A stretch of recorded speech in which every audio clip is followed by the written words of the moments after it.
Shalom, selamat pagi Bapak Ibu, teman-teman semua. Sebelumnya mari kita berdoa ya.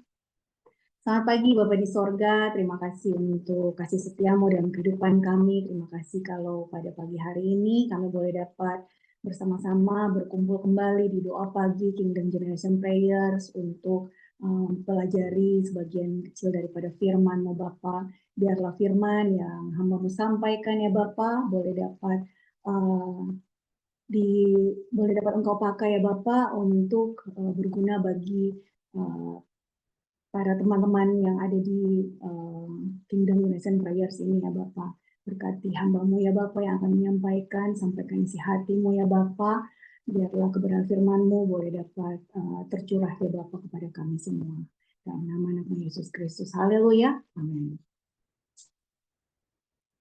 Baik, bulan ini kita berbicara tentang practicing humility atau ya mempraktekkan kerendahan hati. Jadi dari kemarin-kemarin juga kita kan juga sudah sering mendengarkan tentang bagaimana caranya kita itu merendahkan hati gitu. Jadi seperti kayak kemarin yang hari Senin Bang Togap sudah sempat sampaikan bahwa rendah hati versus rendah diri itu berbeda ya. Jadi kalau rendah hati itu kita itu tidak sombong, tapi kalau rendah diri itu kita minderan gitu. Jadi memang ada perbedaan ya di situ ya. Jadi kita sudah sangat-sangat belajar tentang kerendahan hati ya. Di bulan ini di sini di 1 Petrus 5 ayat 5b ya. Dan kamu semua rendahkanlah dirimu seorang terhadap yang lain sebab Allah menentang orang yang congkak tetapi mengasihi orang yang rendah hati.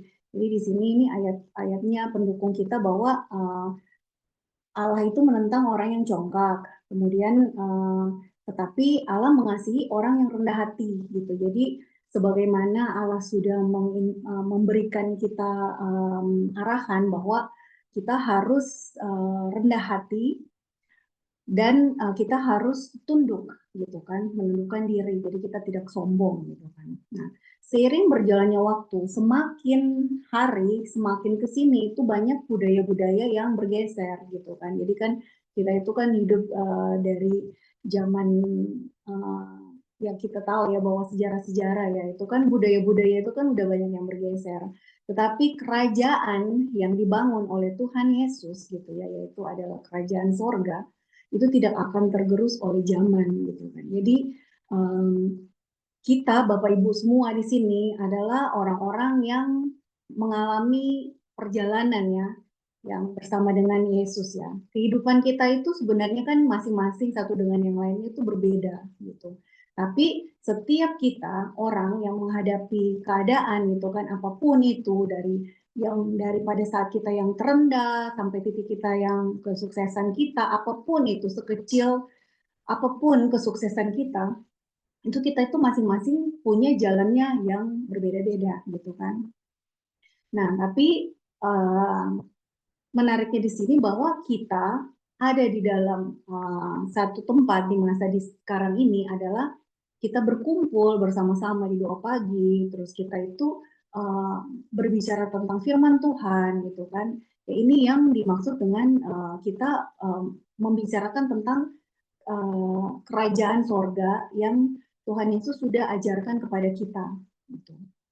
Nah, melalui sejarah-sejarah yang sudah ada di dalam Alkitab bahwa firman Tuhan itu mempraktekkan kerendahan hati atau mempraktekkan apapun yang menjadi yang Tuhan Yesus sudah sampaikan, yang Tuhan Yesus sudah praktekkan di dalam kehidupannya, untuk kita bisa mencontoh gitu. Apa sih yang dimaksud dengan kerajaan sorga ya? Jadi kita belajar tentang kerendahan hati itu melalui Tuhan Yesus. Ya. Baik Bapak Ibu, kali ini di mana Tuhan Yesus itu pernah ajarkan tentang perumpamaan hal kerajaan sorga ya.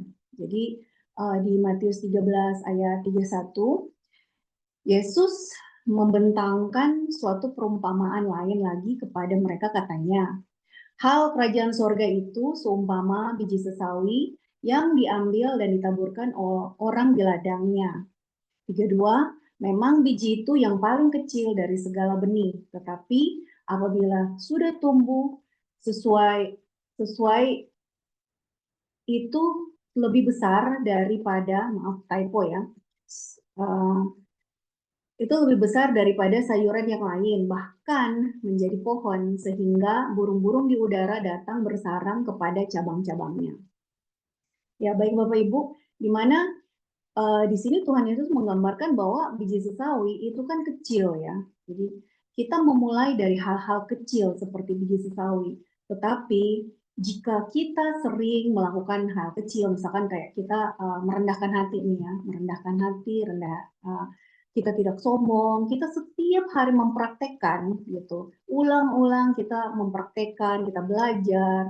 Oh hari ini saya belum tamat nih gitu ya, jadi saya masih ada rasa sombong misalkan, ya udah saya ulang lagi besok gitu kan. Jadi setiap hari kita praktekkan kecil-kecil sedikit demi sedikit, itu jadinya akan berdampak besar. Jadi kita memupuk hal-hal kecil tadi ini, jadi dari hal kecil lama-kelamaan akan berdampak besar bagi kehidupan pribadi kita dan orang lain di sekitar kita. Jadi Bapak Ibu jangan merasa gagal jika perubahan kecil yang kita lakukan itu belum menghasilkan apa-apa. Gitu. Karena kita sudah dijelaskan ulang-ulang ya dari tanggal 1 April kemarin tentang kerendahan hati gitu. Jadi kita harus belajar terus dan kita mempraktekkan setiap hari hal-hal kecil itu gitu ya, sekedar ucap selamat pagi atau sekedar sapa atau sekedar senyum kalau tidak mau ngomong gitu, sekedar senyum saja pada saat kita lewat, kita senyum aja kepada orang. Hal-hal kecil seperti itu tuh akan berdampak besar bagi kehidupan kita secara pribadi dan orang-orang di sekitar kita gitu. Ya, maka itu kita pasti bisa melihat ya bahwa ada pertumbuhan sebenarnya. Jadi dari yang kita biasanya nggak bisa senyum misalkan, atau kita pendiam, pemalu, tapi kita mau memberanikan diri untuk ngobrol atau untuk menyapa gitu, itu adalah hal-hal kecil yang kita bangun. Yang dimaksud tadi itu adalah kebiasaan-kebiasaan baik ya, biji sesawi. Kebiasaan baik semakin hari kita tanam dan kita siram dan kita praktekkan setiap hari, itu akan berdampak besar. Ya. Baik, Tuhan sangat menghargai setiap perubahan kecil ya, apapun dalam hidup kita yang mengarah kepada keserupaan dengan Kristus. Ya di sini hal ini ada ada 3 poin ya. Di poin pertama itu adalah tunduk kepada otoritas. Tunduk kepada otoritas ini yang dimaksud adalah kita itu tidak sombong dan tidak bermegah diri. Kenapa? Karena kalau kita sombong, kita itu tidak bisa tunduk kepada otoritas. Mungkin Bapak Ibu semua bisa cek hati kita masing-masing ya. Apakah saya itu udah tunduk kepada otoritas? Mungkin kalau yang istri-istri, apakah sudah tunduk kepada otoritas? Atau kata Kak Sandy, tanduk ya, tunduk atau tanduk gitu, atau nyeruduk gitu ya. Jadi tunduk kepada otoritas itu ya, apapun siapapun orang yang dikasih kepada kita, mereka itu adalah otoritas yang Tuhan kasih, yang Tuhan pakai untuk memperbaiki hidup kita gitu. Apapun itu, Bapak Ibu, saya tidak bisa tahu ya posisi Bapak Ibu sekarang, tapi apapun dan siapapun orang itu, mereka itu dikasih kepada kita untuk kita belajar sesuatu gitu. Jadi kita belajar atau mereka yang belajar dari kita itu juga bisa ya. Tapi tunduk kepada otoritas yang dimaksud di sini adalah kita memang menyerahkan diri kita gitu, sepenuhnya bahwa hal ini baik untuk kita gitu. Sangat-sangat sulit bagi saya waktu saya belum tunduk kepada otoritas ya. Saya itu merasa bahwa saya sudah melakukan banyak hal nih Tuhan. Saya sudah melakukan banyak hal gitu kan. Kepada misalkan kayak perusahaan gitu kan. Saya sudah bikin A, B, C, D, saya yang bikin ini, saya yang bikin itu gitu kan. Tapi saya tidak dapat hal yang saya inginkan misalkan. Jadi saya ada tuntutannya di sana gitu. Tapi pada saat saya tunduk kepada otoritas, ya baik Tuhan, saya akan lakukan semuanya apa yang Tuhan mau saya lakukan melalui otoritas saya ini gitu kan, melalui atasan saya ini gitu ya. Jadi apapun yang walaupun tidak sesuai dengan hati nurani saya atau saya ini merasa bahwa wah ini nggak benar gitu. Maksudnya dalam hal bukan kita mencuri atau apa ya, cuman kayak ini kan lebih baik begini, kalau begitu kan begini gitu kan. Jadi kayak kita itu nggak apa ya namanya ya, nggak mau terima aja apapun yang dikasih sampaikan gitu kan, kayak kita nggak mau menjalankan perintah gitu kan. Nah, itu kan kita tidak tunduk ya. Jadi di sini nih saya membahas tentang kerendahan hati yang seringkali itu kayak dianggap apa ya namanya ya, kayak kita tidak taat, jadi kita tidak tunduk kepada otoritas, itu menandakan bahwa kita itu sombong. Gitu. Nah, sifat kerendahan hati itu banyak juga dilambangkan itu sebagai kelemahan. Namun sebenarnya kualitas ini justru merupakan salah satu pilar penting ya dalam perjalanan menuju kesuksesan dan pertumbuhan pribadi. Jadi sebenarnya apa yang kita rasa bahwa ini saya apa namanya ngikutin arahannya dia gitu kan, dan orang-orang pada bilang bahwa wah kamu takut nih, kamu nggak berani nih, kamu apa. Tapi dia adalah atasan saya, bukan sayanya yang tiba-tiba harus apa namanya ya counter dia langsung gitu. Tapi kan mungkin saya bisa sampaikan, Bu, menurut saya mungkin begini-begini. Kalau memang seandainya tidak atasannya tidak mau mendengarkan, ya udah. Yang penting kan kita sudah menyampaikan gitu. Nah, jadi apapun yang ada di dalam diri kita yang sudah ditaruh di atas kita, otoritas kita itu, jadi itu adalah yang dari Tuhan. Jadi kita tetap harus menghargai siapapun orang itu, gitu, karena itu utusan Tuhan, gitu kan ya. Ya.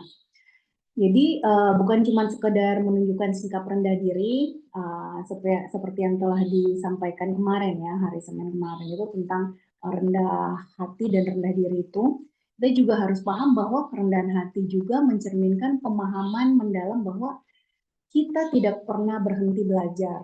Jadi kalau kita sudah merasa bahwa kita udah bisa, kita udah yang kita sombong tadi, bahwa itu sudah nggak ada lagi yang bisa masuk di dalam diri kita, bahwa ya kita udah merasa bahwa kita sudah paling bisa gitu kan. Allah dia tahu apa, Allah dia tahu apa, masih anak kecil ini, masih anak baru kemarin gitu. Nah itu sih kita tidak apa ya namanya ya, kita tidak menghargai karena kita sombong ya gitu kan. Jadi selain tunduk kepada otoritas, kita juga tetap harus menghargai ya.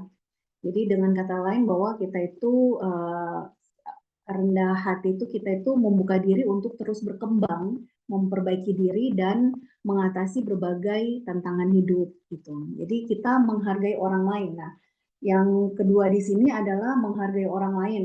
Jadi misalkan tadi kan kepada atasan yang lebih di atas kita. Nah, kalau menghargai orang lain itu adalah orang-orang sekitar kita yang itu mungkin di bawah kita, sepantaran dengan kita atau di bawah dari kita. Nah, sangat sulit bagi orang sombong itu untuk menghargai orang yang di bawah dari dia, apapun di bawahnya ya, misalkan pendidikannya lebih di bawah dari dia, terus keuangan finansialnya juga lebih dari dia, mungkin keluarganya yang satunya saya misalkan kalau uh, saya orang yang sombong, mungkin saya bawaannya mobil, kamu bawanya mobil tapi mobil apa misalkan, kayak kayak gitu ya. Jadi lebih ke, atau kamu jalan kaki misalkan. Jadi hal menghargai orang lain itu bukan melihat dari dia itu punya apa gitu kan, tapi kita menghargai orang lain itu karena orang lain itu juga berharga di mata Tuhan gitu. Siapapun orangnya, siapapun makhluk hidup ini, itu kita itu dihargain Tuhan gitu ya. Jadi ya seperti ya Tuhan rela meninggalkan 99 domba untuk satu domba, ya seberharga itu kita, siapapun orangnya gitu. Jadi bukan karena dia misalkan kayak dia minta maaf ya kerjanya kayak sapu jalan gitu kan, tukang sapu jalan. Nah, saya mengingat juga ya tentang mempraktekkan kayak sapa dan senyum gitu kan ya. Saya biasanya kan lari pagi nih. Kalau lari pagi hari Minggu tuh di pagi-pagi hari itu biasanya orang pada ada yang sapu jalan ya gitu kan, sapu-sapu jalan yang di dinas kebersihan lingkungan mungkin ya. Nah, mereka itu kan saya juga nggak tahu ya, mereka ada ibu-ibu, ada bapak-bapak, tapi ada umur-umurnya itu sudah ya 50-an lah ya. Nah, jadi saya itu biasanya kalau lewat, atau kan saya kan larinya kan pelan ya, jalan jadi nggak kenceng. Jadi pas lari itu lewat itu saya selalu sapa, selamat pagi gitu kan. Nah, kebiasaan kecil seperti ini yang akhirnya itu kayak mendatangkan kebahagiaan buat orang-orang sekitar. Akhirnya yang setiap setiap hari Minggu saya suka lewat, kalau saya lewatnya agak sedikit siang gitu, bapaknya tuh suka nanya, tumben sih yang Mbak dibilang gitu. Terus saya bilang, iya Pak, maaf apa kesiangan Pak bangunnya, saya bilang gitu ya. Jadi kayak akhirnya kita itu jadi apa ya namanya ya, jadi apa namanya ya, berdampak ya buat sekitar, kayak mungkin bapaknya itu kalau hari ini nggak baik harinya, tapi saat kita sapa mereka jadi baik harinya gitu kan. Jadi lebih ke kita menghargai orang, siapapun orang yang ada gitu, mau pembantu kita, mau OB kita, mau siapapun orang itu, kita tetap harus menghargai mereka sebagaimana mereka adalah makhluk ciptaan Tuhan yang mulia juga gitu, yang sama mulianya dengan kita gitu kan. Siapa kita sebenarnya ya? Jadi bukan hanya sekedar Tuhan Yesus itu bukan cuma sekedar ngomong saja, kalau kita kembali lagi kepada firman Tuhan ya. Jadi Tuhan Yesus itu memiliki contoh teladan dan sudah Tuhan Yesus praktekkan di dalam kehidupannya gitu ya. Ya, banyak hal sebenarnya yang Tuhan Yesus punya sifat ya. Belas kasihan, mudah bergaul, suka berdoa, tidak egois, rela mengampuni, bersemangat, rendah hati, sabar, dan masih banyak lagi sifat-sifat Tuhan Yesus yang dipraktekkan selama hidup di dunia. Bukan cuma sekedar ngomong saja ya, tapi Tuhan Yesus itu praktek di dalam kesehariannya gitu. Di Filipi 2 ayat 3, sebaiknya hendaklah dengan rendah hati yang seorang menganggap yang lain lebih utama daripada dirinya sendiri. Jadi kerendahan hati ini membawa ketenangan batin gitu ya. Orang yang rendah hati tidak merasa perlu untuk selalu membuktikan diri mereka kepada orang lain. Jadi mereka merasa cukup dengan dirinya mereka sendiri gitu kan. Jadi tidak terjebak dalam membanding-bandingkan atau kompetisi gitu ya, yang berlebihan gitu. Kompetisi sih baik, tapi tidak berlebihan gitu kan. Hal ini akan memberi ruang untuk kita fokus pada hal-hal yang benar-benar penting, yaitu mengembangkan diri, terus kontribusi positif kepada orang lain, dan membangun kerajaan sorga di bumi gitu. Karena kita kan perwakilan kerajaan Kristus di bumi. Gitu. Yang ketiga itu adalah melayani orang lain. Kan tadi kan kita menghargai dan kita melayani gitu. Bapak Ibu, di sini kan kita juga mengingat tentang respon hati ya. Saya mengingatkan kembali ya tentang respon hati atau sikap hati kita yang menentukan kita sudah rendah hati atau belum gitu kan. Jadi masing-masing kita tetap cek hati kita masing-masing ya. Apakah reaksi saya ini sudah mencerminkan saya rendah hati atau masih ada kesombongan di sana gitu kan. Jadi reaksi yang kita lakukan itu apa saat kita itu tidak dihargai, tidak dianggap, tidak diperhitungkan, bahkan diabaikan gitu kan ya. Jadi padahal kita itu kan sudah melakukan banyak hal gitu untuk yang misalkan yang punya pasangan ya, kita sudah melakukan banyak hal untuk pasangan kita, orang tua kita, komunitas kita, gereja kita, atau perusahaan di mana kita bekerja. Kita sudah melakukan banyak hal, tapi kita itu tidak dianggap gitu, seakan-akan kita itu tidak ada. Nah, reaksi kita tuh apa gitu kan? Ya reaksi kita masing-masing, ya kita ngecek hati kita masing-masing ya.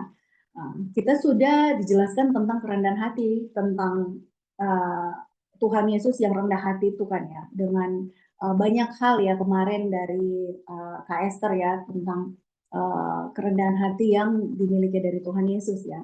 Ada satu hal yang merema pada saya kemarin itu tentang sifat Tuhan Yesus yang membuat semua murid-muridnya itu kaget pada saat itu ya, di mana Tuhan Yesus membasuh kaki murid-muridnya pada perjamuan terakhir sebelum Yesus disalib. Pada Yohanes 13 ayat 14 sampai 15, yaitu jikalau aku membasuh kakimu, aku yang adalah Tuhan dan gurumu, maka kamu pun wajib saling membasuh kakimu. 15, sebab aku telah memberikan suatu teladan kepada kamu, supaya kamu juga berbuat sama seperti yang telah kuperbuat kepadamu. Ya, jadi pesan terakhir Tuhan Yesus yaitu supaya kamu juga berbuat sama seperti yang telah kuperbuat kepadamu. Tuhan Yesus itu tidak pernah mementingkan diri sendiri, tidak pernah mementingkan diri sendiri. Dia itu lebih mementingkan orang lain, yaitu jiwa-jiwa yang rindu dan haus untuk datang dan bersekutu dengannya. Ya, terima kasih. Kita sharing di breakout room. Apakah kita sudah tunduk kepada otoritas yang diberikan Tuhan kepada kita? Ceritakan pengalaman Anda dalam hal menghargai orang lain yang tidak menghargai jerih lelah Anda. Yang ketiga, hal apa saja yang sudah Anda lakukan dalam melayani sesama saat kita tidak dianggap. Amin. Mari kita berdoa. Bapa, hamba-Mu telah selesai berbicara tentang kebenaran firman-Mu ya Bapa. Biarlah kebenaran firman-Mu bisa jatuh di tanah kaki kami yang subur dan bisa berbuah lebat demi kemuliaan nama-Mu Bapa. Berkati kami semua ya Bapa di Kingdom Generation Prayers ini ya Bapa, untuk kami bisa menjadi meneladani Engkau dan menjadi teladan bagi sesama kami. Di dalam nama Yesus, haleluya. Amin.